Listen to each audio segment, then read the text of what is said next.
อแม่พี่น้องถ้าจะเว้าถึงเรื่องห้องอัดเสียงนี่นะพี่น้องหรือว่าห้องบันทึกเสียงนี่นะคันสิเว้าเบิ่งรวมๆน่ะมันบ่แม่นเฉพาะแต่ว่าเป็นห้องที่ edit เสียงหรือว่าตัดต่อเสียงธรรมดาเด้อพี่น้องแต่มันจะเป็นอ่าเครื่องที่ประหารเสียงของศิลปินแล้วก็หลายๆท่านเลยล่ะพี่น้องอ่าโดยเฉพาะที่เข้ามาในห้องอัดนี้แล้วก็จะมีทั้งความเครียดความฮาความบันเทิงความร่าเริงความกดดันทุกอย่างความซีเรียสทุกอย่างแม้นอยู่ในห้องอัดแห่งนี้เนาะพี่น้องเนาะบ่ว่าจะเป็นห้องอัดอยู่ไสก็แล้วแต่ซึ่งจะมีความกดดันต่อไปนั่นก็คือโปรดิวเซอร์ผู้ที่เพิ่นจะเอาเพลงผู้ที่เพิ่นเอาเพลงหั่นน่ะมาให้เฮาร้องคือกรณีน้องธิดาลาวนี่ก็คือกันพี่น้องก็ถือว่าน้องก็อาจจะมีบางครั้งก็อาจจะเป็นการเครียดบางครั้งก็อาจจะเป็นการที่เฮฮาเพราะว่าบางเพลงน่ะมันจะเป็นเพลงที่หินอีหลีพี่น้องก็คือว่ามันแก่นมันเหนียวมันจั่งใดมันหินน่ะคือความหมายว่าหินเนาะพี่น้องเนาะมันจะเป็นจั่งใดก็คือพรรณนาเอาหั่นล่ะมันจะมีความกดดันแล้วก็มีความโศกความเศร้าเพราะว่าอารมณ์เพลงแต่ละเพลงที่ถ่ายทอดออกมาน่ะมันเว้าเรื่องจิตวิญญาณใดพี่น้องเพราะว่าสิใช้จิตวิญญาณจั่งใดในภายใน3-4 นาทีนี่เฮาสินำเสนอจั่งใดให้พี่น้องเฮาฟังแล้วก็เฮ็ดให้พี่น้องเฮาได้ประเอิบอิ่มกับผลงานของพวกเฮาไปตั้งใจทำเอาดีกินหรือยังอัลมอนด์ๆหลับตานึกถึงว่าเราอยู่หน้าเวทีคอนเสิร์ตร้องให้สุดเสียงไปเลยเอาให้สุดๆไปเลยมันจะได้ออกมาเพราะๆใช่นี่ใครจะรับของกันนะครับ คือกรณีที่น้องธิดาลาวนี่ก็คือกันนี่ล่ะพี่น้องคันซั่นแล้วน้องก็สิมีอาการที่วิตกกังวลแน่เนาะเห็นน้องแล่นออกแล่นเข้าในห้องอัดปานหนูแล่นอยู่ในโกดังพุ่นล่ะพี่น้องว่าให้ง่ายเลยซะนี่ก็คือดังที่เฮาเห็นอยู่ในคลิปนี่ล่ะบางเทื่อนี่ก็น้องก็อาจจะแล่นไปหาพ่อผู้เป่าหัวให้ก่อนแน่เพราะว่าสร้างแรงบันดาลใจขึ้นมาสร้างให้มีกำลังใจขึ้นมานี่ก็คือว่าน้องธิดาลาวนี่วัยอายุ11ขวบเท่านั้นพี่น้องถือว่าเข้าห้องอัดนี่มาได้ระดับที่ว่าเป็นมืออาชีพเลยก็ว่าได้พี่น้อง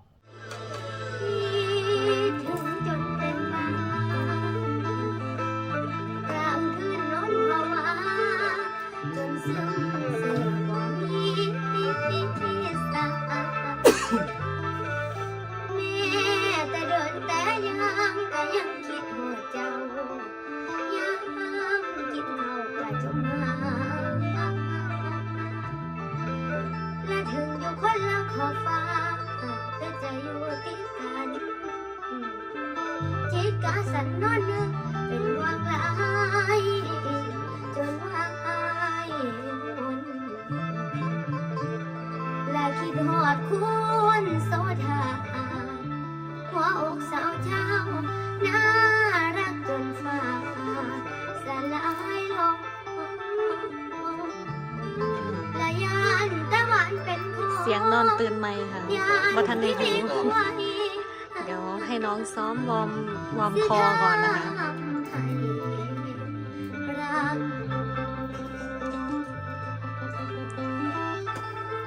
ไม่เป็นไรหรอกได้ยินไหมเดี๋ยวนะหนูต้องขึ้นให้แข็งแรงขี้ขึ้นบ้านเลยก่อนคิดถึงจนเป็นบ้าที่บอกถึงจนเป็นบ้าไม่ใช่คิดถึงจนเป็นบ้าคือให้ทุกอย่างให้สามารถมันได้ความนัวของเสียงเวลาเราปล่อยออกไปหางเสียงบ่แม่นว่าคิดถึงจนเป็นบ้าลงเลยไม่ได้คือคำว่าคิดก็คิดให้ถึงต้องคิดให้ถึงจริงๆถ้าเราคิดถึงต้องคิดให้ถึงถ้าเราคิดแบบนี้ ต้องคิดถึงจนเป็นว่าคิด ขากล่อง แบบเนี้ย คิด ถึงจนเป็นว่า ถึงจนเป็นบ้า คิดถึงจนเป็นว่า คิดถึงจนเป็นบ้า น้องก็สิมีความกดดัน ทางพอซอดเองก็ถือว่าขอเป็นกำลังแห่งใจให้น้องธิดาลาวเด้อเนาะสู้ๆต่อไปอีหล่าก็ถือว่าให้ประสบผลสำเร็จในหน้าที่และก็สิ่งที่พ่อผู้มอบหมายให้เนาะก็ขอให้น้องหันเฮ็ดสำเร็จหน้าที่ของน้องขอให้น้องโด่งดังและก็เป็นศิลปินที่มีคนรู้จักมากหน้าหลายตาเป็นที่ยอมรับของสังคม และนี่ก็คือบรรยากาศบางช่วงบางตอนเนี่ยที่พอซ่อนหยิบยกมาเล่าให้พี่น้องเราฟัง พี่น้องเรารับชมกันเนี่ยก็ถือว่าน้องที่ดาลาวเห็นบ่นี่แล่นออกแล่นเข้าอยู่ในห้องอัดนี่ควบคุมกันอยู่นั่นล่ะบ่แม่นธรรมดาพี่น้องก่อนสิได้ท่อนหนึงคำหนึงก็บ่ได้เด้หลุดคำหนึงก็บ่ได้เอาอีกเพราะว่าก็ต้องได้มาเอาก็ต้องได้มาอัดใหม่เฮ็ดใหม่ก็เพื่อหยังก็เพื่อผลงานที่จะออกมาให้ได้ดีหั่นล่ะพี่น้องบ้าอย่างเงี้ยนิดนึง ที่ผ่านมาเนี่ย คิดถึงจนเป็นบ้า โลกเลย แบบนี้คือหัวมันเนี่ยต้องเอาแบบนี้ พาเป็นยังบ่ ให้เป็นเราด้วย ให้เป็นแม่ด้วย พิธีพาที่จะได้คือก ลาง มือ คืนนอนภาวะ กลางคืนนอนภาวะ คือตรงนี้เนี่ยจะทำให้มันหน่องกลางคืนนอนภาวะกลางคืนนอนภาวะ เอามือก ลา เดี๋ยว ง จับ คืนนอนภาวะ กลางคืนนอนภาวะ กลางคืนนอน จับเอาจับเดี๋ยวมือเดี๋ยวจับ พี่ปาด กลางคืนนอนภาวะ กลางคืนนอนภาวะกลางคืนนอนภาวะ คือทำให้มัน ห้องอย่างห้อง แข็งแรงหมอลำมันต้องแข็งแรง จ้ะ เอาใหม่นะ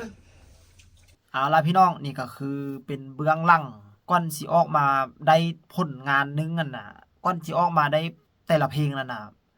มันใส่ความอดทนมันใส่ความพยายามมันใส่อหย่างหลายๆอย่างเนาะก่อนสิให้ผลงานเพลงนั้นโดดเด่นออกมาได้ดีส่วนสำหรับโปรดิวเซอร์นี่ก็ถือว่าควบคุมกันบ่แม่นธรรมดาพี่น้อง